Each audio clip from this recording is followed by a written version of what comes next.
Kimbres Corporation. Kimbres.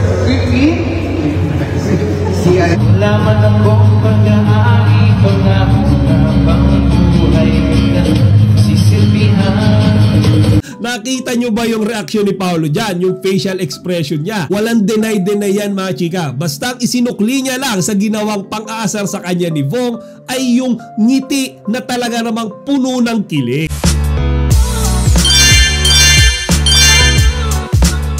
Magandang araw mga chika, Rigel po ulit, ay Chika Patrol. Bago tayo magsimula mga chika, inaanyahan ko muna kayong mag-subscribe dito sa ating munting channel para palagi kayong updated sa mga latest at nagte-trending na mga showbiz balita. Good Saturday morning mga chika.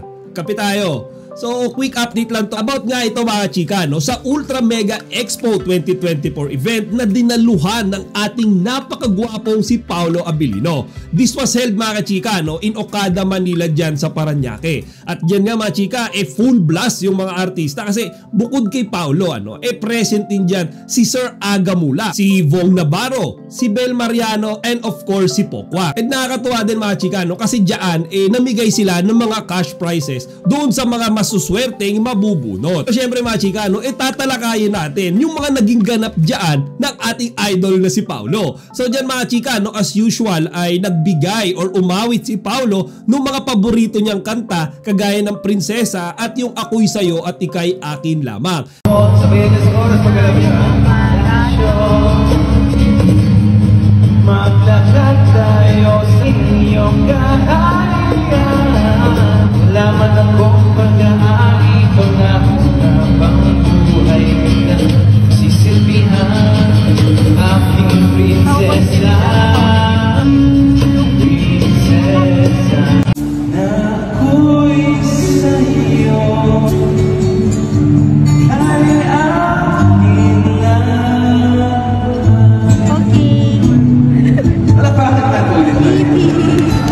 At syempre mga chika, kapag love song ang kinakanta ni Paolo, we always refer it to someone and we know it's Kim Chiu mga chika. Kasi madalas mga chika, kahit naman hindi niya kasama, nasa mindset na kaagad ng mga Kim Pao fans yan mga chika. Basta si Paolo ay kumakanta ng love song, si Kim Chiu yung tinutukoy niya dyan sa kantang iyan. Kaya nga mga chika, hindi rin maiwasan talaga na mabanggit yung pangalan ni Kimi habang si Paolo ay nasa stage. Kasi merong isang pagkakataon dyan mga chika kung saan bumunot sila na isang lucky winner. Pero mga chika, yung nabunot nila ay katunog ng pangalan ni Kimi. Kaya mga chika, ang ginawa nitong co-host niya na si Vong Navarro, syempre, inasar niya si Paolo kay Kim. Panoorin niyo ito.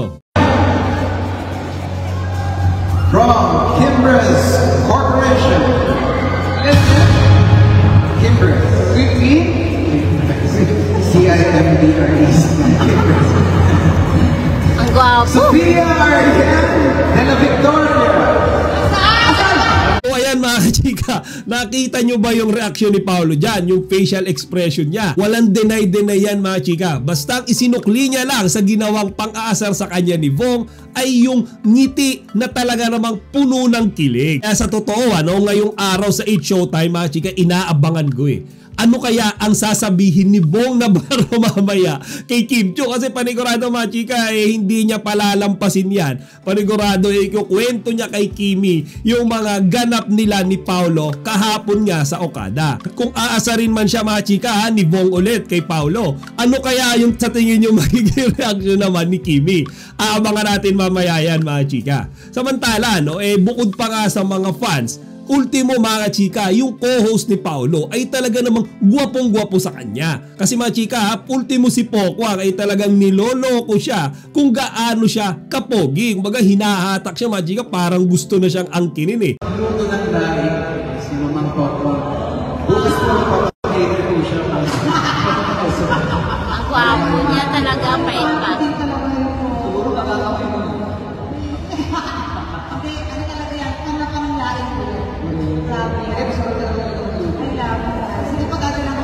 Yan Pero hindi kasi muna.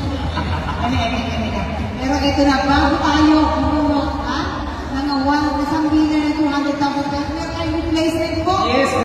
Well, hindi naman na ako nagugulat dyan. Actually, yung iba rin mga audiences, habang kinukunan siya ng camera, talagang bumubulong sila mga chika sa sarili nila kung gaano sila namamangha sa kagwapuhan nito ni Paolo. Kaya mga chika, no, talagang bagay na bagay sila ni Kimi kasi si Kimi sobrang daming admirer. Mapa dito man sa Pilipinas or sa ibang bansa, talagang ina-admire yung kagandahan ni Kimi. And si Paolo naman mga chika, of course, yung kagwapuhan niya ay hindi lang din pang Pilipinas pero pang international na rin. So yan lang muna yung quick update natin ngayon mga chika, no? Kasi baka lumamig na yung kape ko. Shoutouts nga pa na mga chika dun sa mga pumuri sa gupit ko. Thank you very much po sa napansin nyo. And keep watching po sa ating channel. Marami pa po tayong paparating na mga Kim Pao updates. O siya mga chika, hanggang dito na muna. Sana huwag nyo kalimutang ibahagi ang inyong mga opinion dito sa comment section. Chika Patrol signing out!